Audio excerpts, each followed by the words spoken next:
नमस्कार प्रिय विद्यार्थियों, स्वागत है आपका अपने YouTube channel power of education 100 में। कक्षा 10वीं की इस क्लास में आपका बहुत बहुत स्वागत है। आज हम पढ़ने वाले हैं 1.1। देखिए ख़त्म हो चुकी है। अब हम 1.2 पढ़ने वाले हैं। उसके पहले हम कुछ उदाहरण कर लेते हैं जो बहुत ही महत्वपूर्ण हैं। इन उदाहरण को हमें बहुत ही बेसिक तरीके से समझना है ताकि हमें प्रश्नावली करने में कोई परेशानी ना जाए। ठीक है, यदि फिर भी कोई डाउट रहता है तो आप कमेंट कीजिएगा और वीडियो को बिल्कुल भी स्किप नहीं करना है ताकि आप बहुत अच्छे से इन प्रश्नों को समझ सकें। चलिए देखिए उदाहरण क्या कहता है। उदाहरण 5, √3 एक अपरिमेय संख्या है। ये हमें दर्शाना है या सिद्ध करना है। ठीक है, जो √3 है वो क्या है, एक अपरिमेय संख्या है। ठीक है, चलिए तो सॉल्व करते हैं इसको। सबसे पहले क्या लिखेंगे हम, हल। ठीक है, सबसे पहले हल लिखेंगे। उसके बाद देखिए क्या करेंगे, उसके बाद हम लिखेंगे विरोध उक्ति विधि से। विरोध उक्ति मतलब उल्टा मानने पर ये दर्शाना हमें कि ये क्या है, अपरिमेय संख्या। लेकिन इसका उल्टा हम क्या ले लेंगे कि √3 क्या हो जाएगी, एक परिमेय संख्या। तो विरोध उक्ति विधि से क्या होता है, हम उसका उल्टा मानते हैं। तो माना √3 एक परिमेय संख्या है। देखिए सिद्ध करना अपरिमेय है, लेकिन हम क्या लेके चलेंगे यहाँ पर कि √3 क्या है, एक परिमेय संख्या है। ठीक है, फिर देखिए क्या करना है। देखिए जब √3 क्या है, एक परिमेय संख्या है, तो परिमेय संख्या मतलब क्या होता है, P/Q। परिमेय संख्या क्या कहलाती है, जो P/Q के रूप में व्यक्त की जा सके। जहाँ पर P और Q क्या होती हैं, सह अभाज्य संख्या। क्या होती हैं, सह अभाज्य पूर्णांक होते हैं। ठीक है, PQ और Q क्या नहीं होना चाहिए, 0 के बराबर नहीं होना चाहिए। ठीक है, तो √3 बराबर है P/Q के रूप में। ठीक है ना, P/Q के बराबर हो जाएगा। तो देखिए हमने क्या किया, इसका यहाँ पर गुणा किया तो क्या हो जाएगा, P बराबर हो जाएगा √3Q। ठीक है, P बराबर क्या हो जाएगा, √3Q। ये निकल के आ गया, इसे त्रिज्या गुणा बोलते हैं। अब हम क्या करेंगे, दोनों पक्षों का वर्ग करने पर हम दोनों पक्षों का, इन दोनों का क्या कर देंगे, वर्ग कर देंगे। ठीक है, तो इस तरीके से दोनों साइड कोष्टक, यहाँ पर देखिए कोष्टक लगा के हमने क्या कर दिया, वर्ग कर दिया। यहाँ पर सीधा वर्ग लगा दिया, दोनों पक्षों का वर्ग किया। अब इनको ओपन कर देंगे। तो देखिए √3 का वर्ग क्या हो जाएगा, √3 का 3 हो जाता, Q का हो जाएगा Q वर्ग बराबर क्या हो जाएगा, P वर्ग। इसको हमने दे दिया समीकरण 1। ठीक है, देखिए यहाँ पर क्या लिखेंगे हम कि P वर्ग का एक गुणनखंड 3 है।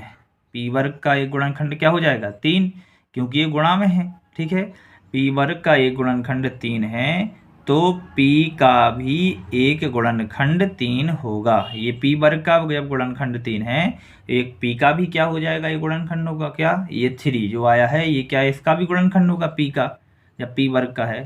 तो इतना हमें ये भाषा लिख लेनी है। ठीक है, अब इसके आगे देखिए क्या करना है। तो यहाँ क्या लिखेंगे हम, अतः P 3 से भाज्य है। देखिए यहाँ पर जब ये से का गुणनखंड है, उसका मतलब क्या हुआ कि P जो है वह 3 से क्या है, भाज्य है।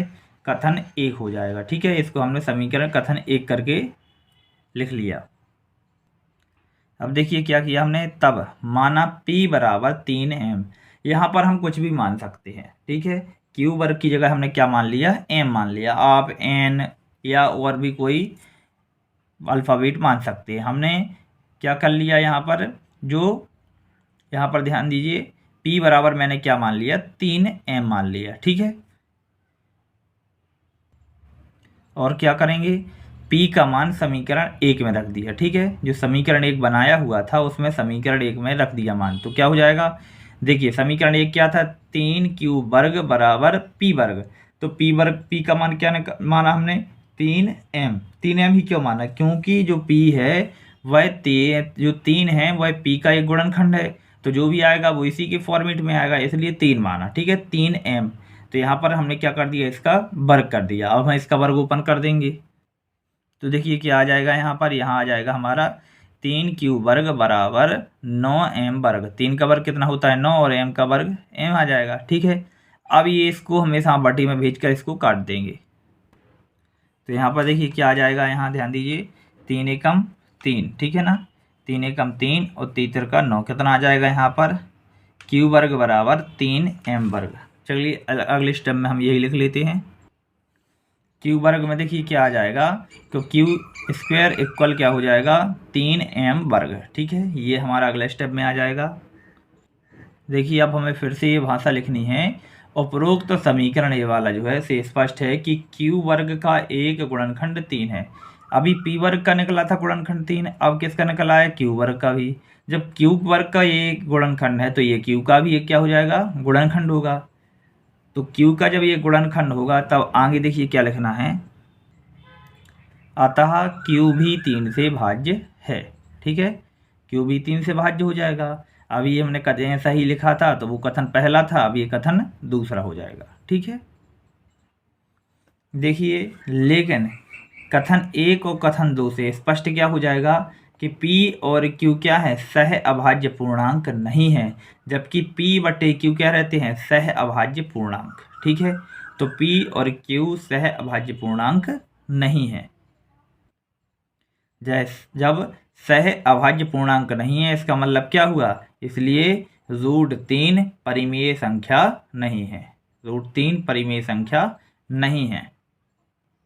लास्ट में देखिए क्या लिखेंगे, अतः हमारी कल्पना गलत है। जो हमने ये माना था कि √3 परिमेय संख्या है, अतः हमारी कल्पना गलत है, √3 एक अपरिमेय संख्या है, ठीक है। ये हमारा क्या हो जाएगा आंसर। इस तरीके से इस क्वेश्चन को व्यवस्थित करना है। उम्मीद है आपको समझ में आया होगा। वीडियो को रोक कर पॉज करके इसको देखें और समझें। यदि कोई डाउट रहता है तो कमेंट करें, ठीक है। बहुत बहुत धन्यवाद।